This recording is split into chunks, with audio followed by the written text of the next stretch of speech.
I've always been drawn to the shadows. They're where I belong, where I feel most alive. As a police officer, I'm supposed to be a beacon of light, a protector of the community.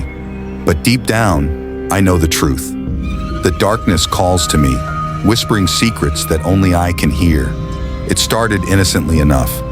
A missing persons case, just another name on a long list of faces that had vanished into the night. But something about this one felt different, like a thread unraveling from the fabric of reality, pulling me into the abyss. Her name was Emily. Young, vibrant, full of life. She had disappeared without a trace, leaving behind a shattered family and a trail of unanswered questions. The department assigned me to the case, hoping my experience would bring some closure to the grieving loved ones. I delved into her life, tracing her steps through the city streets. But the more I uncovered, the darker the truth became. Emily wasn't the only one who had gone missing. A string of unsolved disappearances stretched back years, each one more chilling than the last. As I sifted through the evidence, a pattern began to emerge. All of the victims had one thing in common. They had crossed paths with a mysterious figure known only as the Shadow Man. Rumors whispered of a spectral presence stalking the streets, preying on the innocent under the cover of darkness. I became obsessed with finding him, driven by a force I couldn't explain. I spent countless hours poring over case files, chasing leads that led me deeper into the heart of the city's underworld.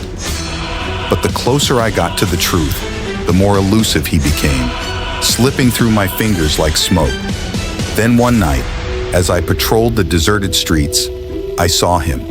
A flicker of movement in the shadows, a fleeting glimpse of something otherworldly. My heart pounded in my chest as I gave chase, adrenaline coursing through my veins. I pursued him through the labyrinthine alleyways, my footsteps echoing off the crumbling walls. But no matter how fast I ran, he always seemed to be one step ahead of me, a phantom dancing just out of reach. Finally, I cornered him in an abandoned warehouse, the air thick with the stench of decay. He stood before me, shrouded in darkness, his eyes gleaming with malevolent intent. I raised my gun, trembling with fear and anticipation, but before I could pull the trigger, he vanished into thin air, leaving me alone in the darkness.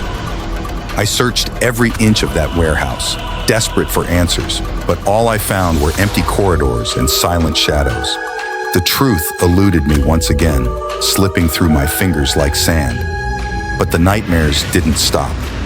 Night after night, I was haunted by visions of the Shadow Man, his icy grip tightening around my throat, suffocating me with fear.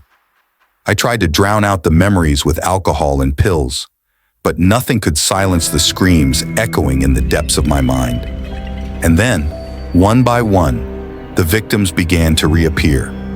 Their lifeless bodies dumped in alleyways and abandoned buildings, twisted and broken beyond recognition. Each one bore the mark of the Shadow Man, a chilling reminder of the darkness that lurked just beyond the edge of our reality. I knew then that I was the only one who could stop him, the only one who could put an end to the nightmare that had consumed us all. But as I stared into the abyss, I realized something horrifying. The Shadow Man wasn't just a figment of my imagination. He was a part of me, a darkness that had always been there, lurking in the depths of my soul. And no matter how hard I tried to fight it, I knew that he would always be there, waiting in the shadows, biding his time until the darkness consumed us all.